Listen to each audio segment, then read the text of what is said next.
Good afternoon all. Last day we have frequency histogram and frequency polygon. Today's topic is relative frequency histogram and relative frequency polygon. നമ്മൾ relative frequency കാണാൻ നേരത്തെ പഠിച്ചതാണ്. ഇങ്ങനെയായിരുന്നു നേരത്തെയുള്ള. ഇപ്പോൾ ഒരു ഗിവൺ ഫ്രീക്വൻസി 3 ആണെങ്കിൽ ടോട്ടൽ ഫ്രീക്വൻസി 20 ആണെന്ന് വിചാരിക്കുക. 3/20 × 100, അതായത് 10% നമ്മളതിനെ ആക്കുവാണ്. അതിൻ്റെ ഹിസ്റ്റോഗ്രാമും പോളിഗണും നമുക്കിത് പ്രോബ്ലം വെച്ചിട്ട് എങ്ങനെയാണ് കാണിച്ചു തരാം. This is A graph relative frequency histogram and relative frequency polygons. This is graphic representation of relative frequency distributions can be obtained from the histogram or frequency polygon simply by changing the vertical scale from frequency to relative frequency, keeping exactly the same diagram. The resulting graphs are called relative frequency histogram or percentage histogram and relative frequency polygon or percentage polygon. Now consider the example. Construct a relative frequency histogram and relative frequency polygon for the following frequency distribution. When a class വന്നിട്ടുണ്ട് 10 to 20, frequencies 3, 20 to 30, frequency 5, 30 to 40, frequency 9, 40 to 50, frequency 12, 50 to 60, frequency 5, 60 to 70, frequency 4, 70 to 80, frequency 2. അപ്പോൾ നമ്മൾ ഇതിൽ കാണാൻ നമ്മൾ relative frequency ഹിസ്റ്റോഗ്രാമും പോളിഗണും പറഞ്ഞിട്ടുണ്ട്. നമ്മളിത് രണ്ടും കൂടെ ചെയ്യാനായിട്ട് ഒറ്റ ടേബിളിലേക്ക് കൊണ്ടുവരുവാണ്. അപ്പോൾ ഹിസ്റ്റോഗ്രാമിന് വേണ്ടത് ക്ലാസ് ബൗണ്ടറിയാണ്, പോളിഗണിന് ക്ലാസ് മാർക്ക്. അപ്പോൾ അത് രണ്ടും നമ്മൾ എഴുതി. ക്ലാസ് ബൗണ്ടറി ഇപ്പോൾ തന്നിരിക്കുന്നതിൽ അപ്പർ ലിമിറ്റ് ഓഫ് ഒരു ക്ലാസ്സും അതിൻ്റെ തൊട്ടടുത്ത ക്ലാസ്സിൻ്റെ ലോവർ ലിമിറ്റും സെയിം ആണ്. അപ്പോൾ ഇപ്പം നമുക്ക് തന്നിരിക്കുന്നത് ക്ലാസ് ബൗണ്ടറി ആയിട്ട് തന്നെയാണ്. 10, 20, 20, 30, 30, 40, etc. അപ്പോൾ ആ ക്ലാസ് ബൗണ്ടറികൾ ഒന്നോടെ എടുത്തെഴുതി. Now the class mark is, class മാർക്കാണ് ഈ രണ്ട് ക്ലാസ് ബൗണ്ടറിയുടെ അപ്പർ ലിമിറ്റും ലോവർ ലിമിറ്റും കൂടെ ആഡ് ചെയ്തിട്ട് ഡിവൈഡഡ് ബൈ 2. 10 + 20/2 15, 20 + 30/2 25, 30 + 40/2 35, 40 + 50/2 45, 50 + 60/2 55, 60 + 70/2 65, 70 + 80/2 75. ഇനി തന്നിരിക്കുന്ന ഫ്രീക്വൻസിയും അതേപടി എടുത്തെഴുതി. ഇപ്പോൾ ടോട്ടൽ ഫ്രീക്വൻസി 40. ഇനി നമ്മൾ കാണേണ്ട റിലേറ്റീവ് ഫ്രീക്വൻസി കാണണം എന്ന് വെച്ചാൽ അത് എത്ര പെർസെൻറ്റേജ് എന്നുള്ള രീതിയിലേക്ക് എഴുതണം. അപ്പോൾ അത് കിട്ടാൻ വേണ്ടിയിട്ട് ആ കറസ്പോണ്ടിങ് ഫ്രീക്വൻസി 3 ടോട്ടൽ 40 × 100. അടുത്ത ചെയ്യാനായിട്ട് 5 ഇവിടുത്തെ ഫ്രീക്വൻസി എത്രയാണോ ഡിവൈഡ് ബൈ 40, അതെല്ലാത്തിലും കോൺസ്റ്റൻ്റ് ആയിരിക്കും. 40 × 100 എല്ലാത്തിലും കോൺസ്റ്റൻ്റ് ആയിരിക്കും. 40 എന്നുള്ളത് ടോട്ടൽ ഫ്രീക്വൻസിയാണ്. അത് ഈ പ്രോബ്ലത്തിൽ സെയിം ആണ്. × 100% ആക്കാൻ വേണ്ടിയിട്ട് = 12.5. Here it is 22.5. 12/40 × 100 30, 5/40 × 100 12.5, 4/40 × 100 10, 2/40 × 100 5. So total percentage should be equal to 100. ഇനി നമ്മൾ ഈ തന്നിരിക്കുന്ന ഡേറ്റകൾ പ്ലോട്ട് ചെയ്യാം. സോ ആദ്യം നമ്മൾ പ്ലോട്ട് ചെയ്തിരിക്കുന്നത് ഫ്രീക്വൻസി ഹിസ്റ്റോഗ്രാമാണ്. ഫ്രീക്വൻസി ഹിസ്റ്റോഗ്രാമിൽ 10 to 20, ദിസ് ഈസ് 7.5, 10 to 20 12.5. ഈ വാല്യൂസൊക്കെ ഈ ഗ്രാഫിൽ പ്ലോട്ട് ചെയ്യുക. മാക്സിമം ഉള്ളത് ഇവിടുത്തെ വാല്യൂവിൽ പെർസെൻറ്റേജ് 30. ഇതാണ് വാല്യൂ നോക്കിയിട്ട് മാക്സിമം ഇവിടെ 7.5 5 തൊട്ടിട്ട് 30 വരെയുള്ള വാല്യൂസാണുള്ളത്. അപ്പോൾ നമുക്കൊരു 5 ഇതിലേക്ക് 10 ഒരു 20 സ്കെയിൽ താഴെ എടുക്കാം. 10 4 5 6 7 എണ്ണം കാണിക്കാനുണ്ട് നമുക്ക്. അവിടേക്ക് ഒരു 5 സ്കെയിൽ എടുക്കുവാണെങ്കിൽ നമുക്ക് ഹിസ്റ്റോഗ്രാം വരയ്ക്കാൻ പറ്റും. അപ്പോൾ ആദ്യത്തെ 7.5 ആദ്യത്തെ ക്ലാസ് ബൗണ്ടറിയിൽ, സെക്കൻഡ് ക്ലാസ് ബൗണ്ടറിയിൽ 12.5, തേർഡ് ക്ലാസ് ബൗണ്ടറിയിൽ 22.5, ഫോർത്ത് ക്ലാസ് ബൗണ്ടറിയിൽ 30, അടുത്തതിൽ അഗെയിൻ 12.5, അടുത്തതിൽ 10, അടുത്തതിൽ 5. അത് വരച്ചു. ഇനി ഫ്രീക്വൻസി ഇതുപോലെ തന്നെ പോളിഗൺ കിട്ടാനായിട്ട് ഇതിൻ്റെ ക്ലാസ് മിഡ് പോയിന്റിൽ കൂടെ വേണം വരയ്ക്കാനായിട്ട്. എന്നിട്ട് ലാസ്റ്റ് പോയിന്റിൽ നമ്മളിപ്പോൾ 10 ആയിരുന്നു, അതിൻ്റെ 15 ആയിരുന്നു, അതിൻ്റെ ഇൻ്റർവെല് 10 ആയിരുന്നു ക്ലാസ് ഇൻ്റർവെല്.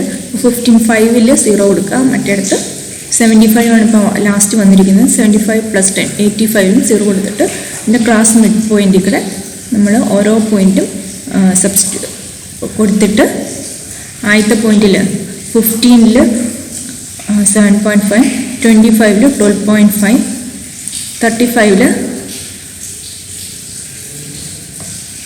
22.5, 45ൽ 30, അങ്ങനെ എല്ലാ മിഡ് പോയിന്റിലും നമ്മൾ പ്ലോട്ട് ചെയ്യുക. എന്നിട്ട് പോളിഗൺ വരയ്ക്കുക. അടുത്ത problem cumulative frequency distributions and ogives. അപ്പോൾ ഇതുവരെ ചെയ്തതിന് ചെറിയൊരു ഡിഫറൻസ്. നമ്മൾ ക്യുമുലേറ്റീവ് ഫ്രീക്വൻസി എന്ന് വെച്ചിട്ടുണ്ടെങ്കിൽ the total frequency of all values less than upper class boundary of a given class interval is called cumulative frequency. അപ്പോൾ ഇതുവരെയുള്ളത് അതിന് മുമ്പുള്ള എല്ലാ ക്ലാസ്സിലെയും കൂടെ നമ്മൾ ആഡ് ചെയ്യണം. അങ്ങനെ വരുന്നതാണ് cumulative frequencies. So a table presenting such cumulative frequencies is called a cumulative frequency distribution, cumulative frequency table or frequency or briefly a cumulative distribution. നമ്മൾ ഇതിൻ്റെ ക്യുമുലേറ്റീവ് ഒരു എക്സാമ്പിളായിട്ട് നമ്മളൊരു ഫ്രീക്വൻസി ഡിസ്ട്രിബ്യൂഷൻ തന്നിട്ടുണ്ട്. Marks obtained 10 to 20, number of students got is 5, 20 to 30, number of students obtained 18, 30 to 40, 42, 40 to 50, 27, 50 to 60, 8, and total value is 100. ഇനി the corresponding cumulative frequency distribution is നമ്മൾ ഇവിടെ നോക്കുക less than 10. ഇവിടെ 10 വരെ 10 to 20 ആണ് പറഞ്ഞേക്കുന്നത്. Less than 10ൽ ഒന്നുമില്ല, 0. Less than 20 ഇവിടെ നോക്കിക്കഴിഞ്ഞാൽ ലെസ് ദാൻ 20ൽ എത്രയുണ്ട്? 5. ലെസ് ദാൻ 30 വരുമ്പോൾ ഈ 5ഉം ഈ 18ഉം കൂടെ ആഡ് ചെയ്യണം, 23. ലെസ് ദാൻ 40, അപ്പോൾ ഈ വാല്യൂസ് എല്ലാം കൂടെ ആഡ് ചെയ്യണം. 5 + 18 + 42, 65. ലെസ് ദാൻ 50, ആദ്യത്തെ 4 values 5 + 18 + 42 + 27, 92. Less than 60, the total 100. This is corresponding cumulative frequency distribution.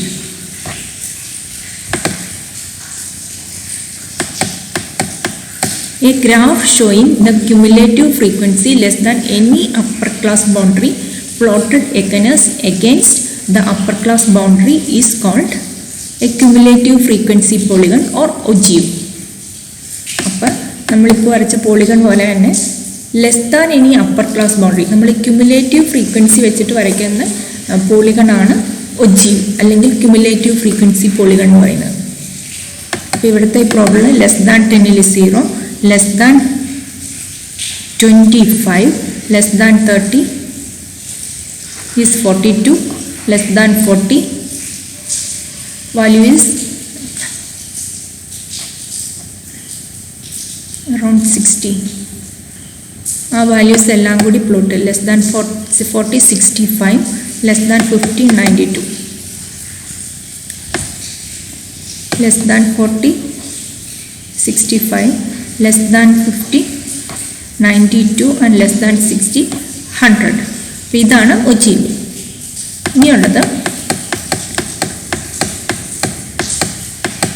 for some purposes it is desirable to consider a cumulative frequency distribution of all values greater than or equal to the lower class boundary of each interval. അപ്പോൾ നമ്മൾ ക്യുമുലേറ്റീവായിട്ട് add ചെയ്യുകയായിരുന്നു ചെയ്തത്, ഇനി ക്യുമുലേറ്റീവായിട്ട് subtract ചെയ്യുകയാണ്. In this case, because in this case we consider marks of 10 or more, 20 or more, etc. അപ്പോൾ നമ്മൾ പുറകിൽ നിന്ന് സബ്ട്രാക്ട് ചെയ്യുകയാണ് വേണ്ടത്. അപ്പോൾ ഏറ്റവും ആദ്യം ഗ്രേറ്റർ ദാൻ 10, എല്ലാ പിള്ളേർക്കും ഗ്രേറ്റർ ദാൻ 10 ആണ്, 100 മാർക്സ് ആണ്. ഇതാണ് ലെസ് ദാൻ ഒജീവ്സ്. നമ്മൾ ആദ്യം ചെയ്തത് ഗ്രേറ്റർ ദാൻ ഒജീവ് ആയിരുന്നു, ഇത് less than ogive. Greater than 10, അപ്പോൾ ടോട്ടൽ എത്രയുണ്ടായിരുന്നു? 100. ഗ്രേറ്റർ ദാൻ 20, അപ്പോൾ 10 to 20 5 നമ്മൾ സബ്ട്രാക്ട് ചെയ്യുക. 95 greater than 30 25 10 to 20 5 20 to 30 18 subtract ചെയ്യുക. 100 minus 5 minus 18 which is equal to 77. അടുത്തത് ഗ്രേറ്റർ ദാൻ 40 നമ്മൾ 100 നിന്ന് നിലവിലുള്ള 10 to 25 20 to 30 18 30 to 40 42 സബ്ട്രാക്ട് ചെയ്യുക. അങ്ങനെ അവസാനം ഗ്രേറ്റർ ദാൻ 60 എത്തുമ്പോൾ 0 ആയിരിക്കും. അപ്പോൾ നമ്മുടെ corresponding ogive is more ogive. The corresponding or more ogive is തിരിച്ചുള്ള ഫിഗർ വരും. 100 ആയത്തിൽ 10ൻ്റെ സ്ഥലത്ത്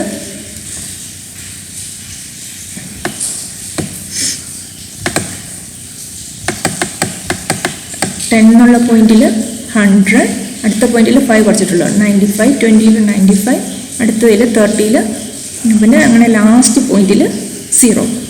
When we refer to cumulative distributions or ogives without column, the less than type is implicit. അപ്പോൾ നമ്മൾ ഇപ്പോൾ ചെയ്തതല്ല, ആദ്യത്തെയാണ്. ഒന്നും പറഞ്ഞിട്ടില്ലെങ്കിൽ നമ്മൾ എടുക്കുന്നത് ഫസ്റ്റ് ടൈപ്പാണ്, മോർ ദാൻ അല്ല. അടുത്തത് relative cumulative frequency distributions and percentage ogives. The relative cumulative frequency or percentage cumulative frequency is the cumulative frequency divided by the total frequency. അപ്പോൾ നമുക്കൊരു ക്യുമുലേറ്റീവ് ഫ്രീക്വൻസിനെ ടോട്ടൽ ഫ്രീക്വൻസി ആയിട്ട് നമ്മൾ റിലേറ്റീവ് ഫ്രീക്വൻസി ഇപ്പോൾ corresponding frequency divided by ആയിരുന്നു ചെയ്ത്, ഇവിടെ corresponding cumulative frequency by total frequency. If relative cumulative frequencies are used in place of cumulative frequencies, the results are called relative cumulative frequency distributions. അപ്പോൾ നമ്മൾ ആദ്യം ചെയ്ത relative frequency distribution പോലെ തന്നെ relative cumulative ഡിസ്ട്രിബ്യൂഷനും ഫ്രീക്വൻസി ഡിസ്ട്രിബ്യൂഷനും relative cumulative frequency പോളിഗൺസും നമുക്ക് ഡ്രോ ചെയ്യാം. അതിനാണ് ഞാൻ പറയുന്നതാണ് റിലേറ്റീവ് ഫ്രീക്വൻസി പോളിഗൺ അല്ലെങ്കിൽ പെർസെൻറ്റേജ് ഒജീവ്സ്. അപ്പോൾ ഇത്രയാണ് ഇന്നത്തെ ക്ലാസ്സിലുള്ളത്.